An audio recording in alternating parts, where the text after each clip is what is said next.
What's up, seniors? How you doing? All right, so we are talking today about the Birmingham riots in 1963, in the summer of 1963, okay?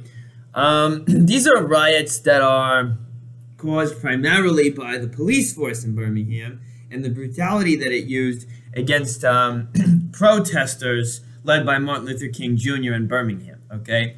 So, on Friday, we talked about JFK's attitude towards civil rights, and really what he wanted to do was find a peaceful solution by working with local and state governments in the South.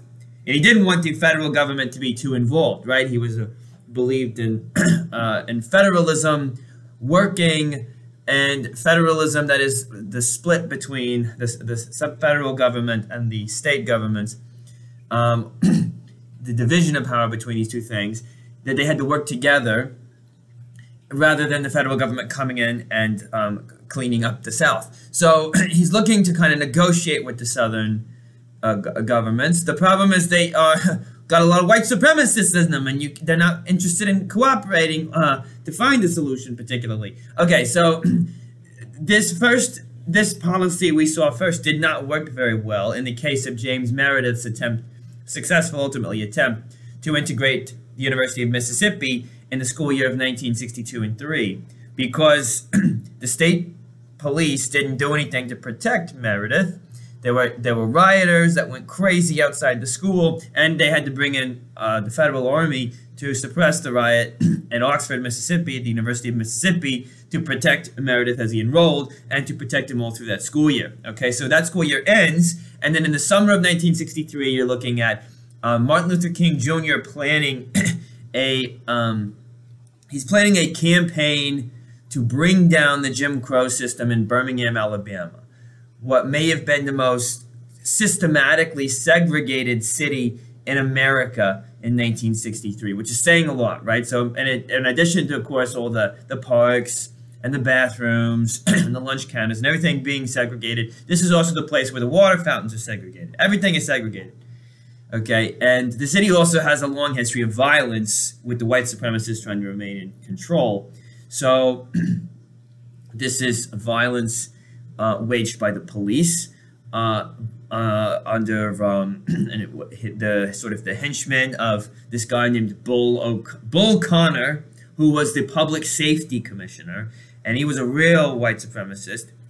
And Martin Luther King Jr. had chosen Birmingham as a place to stage a lot of demonstrations because he hoped that Connor would overreact with violence, and that then, you know, the peaceful reactions of the nonviolent demonstrators would contrast with Bull O'Connor's brutality, and then that would get on the news, and that would get into TV, and that would bring the civil rights movement more into the national spotlight. Okay, well, Martin Luther King Jr. was right on both accounts.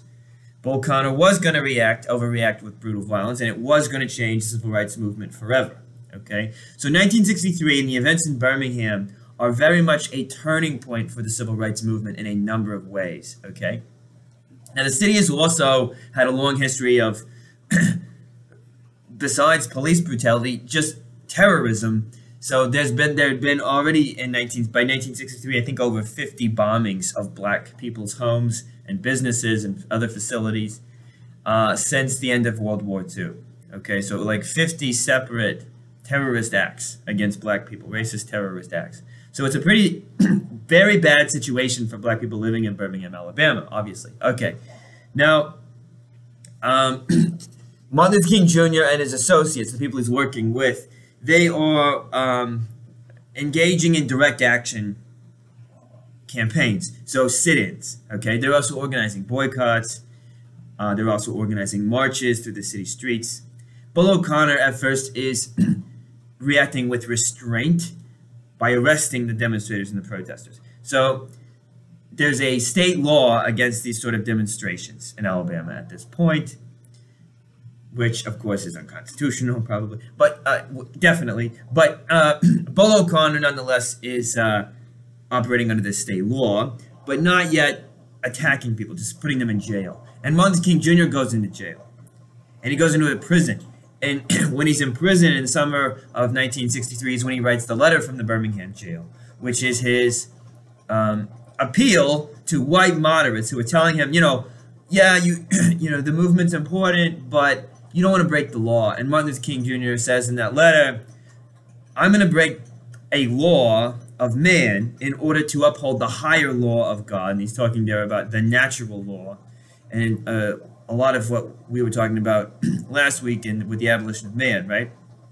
But that's the whole point of the letter of Birmingham jail, that God's law, natural law, is more important than man's law, and you should break man's law in order to uphold and defend God's law. That God's law trumps man's law, right? That's the letter from Birmingham jail. Okay, so that's written here in the summer of 1963. And as, Martin Luther King Jr. is in jail, the demonstrations continue, okay? And ultimately, all these people are getting put in jail. And Bolo O'Connor, he's kind of, in some ways, he's starting to shut down the demonstrations because everyone's in jail, okay? Not for long, but, what happens is then Martin Luther King Jr. sends out into the streets from his church children, like 1,000 children, on a march into downtown Birmingham. Okay, and Connor comes and rounds up 900 of these young people. Okay, puts them in jail.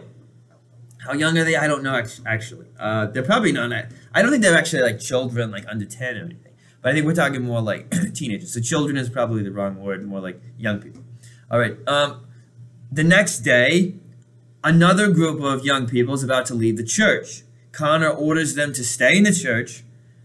Okay, but then some come out, and then this is when Connor loses it. And he turns these high-pressure fire hoses on them, and they get knocked to the ground on the pavement. They get knocked up against the walls, and they're unconscious, some of them, and they're bleeding. And then the policemen are turning on the marchers and beating them with nightsticks. And they've got these attack dogs on long leashes, which are then lunging at the protesters. A lot of them young people, some adults as well.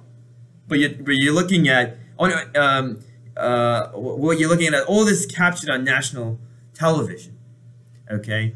And these policemen brutally attacking women and young people, okay?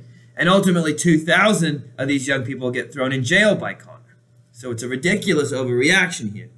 Nonetheless, the demonstrations continue. Connor is not able to shut them down.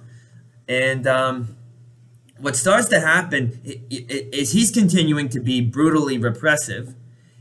And then some of the protesters are getting sick of this whole nonviolent response thing that MLK is urging them to do. It's very hard to stare in the face of horrible, violent rage and maintain composure and maintain a nonviolent stance. That's very difficult to do. Okay? And so some of the demonstrators throw rocks or bottles at the police. So one guy waves a knife at them. Okay? So this was the first time then that you have a substantial number of demonstrators who are reacting now with violence, who are meeting violence with violence. So the violence is now beginning to escalate. The white supremacists respond by being more violent. Okay, so the violence is just building on itself. All right? And so, for instance, Martin Luther King Jr.'s brother's home is bombed because they think he might be in there. And then a motel where they think white supremacists thought King was staying was bombed. Okay? And as this is going on, you get more and more black people going into the street and demonstrating. Okay? And demonstrating not necessarily with nonviolent tactics. Okay? So it's really a turning point into a more violent phase of the civil rights movement. All right? It's also going to have a lot of important consequences, which we'll talk about in the next next bit of lecture. But keep in mind that what is going to be part of what's going to be so powerful about this are those images of the police attacking young people and women, the demonstrators. So that's the main thing to keep in mind about Birmingham. One of them. All right.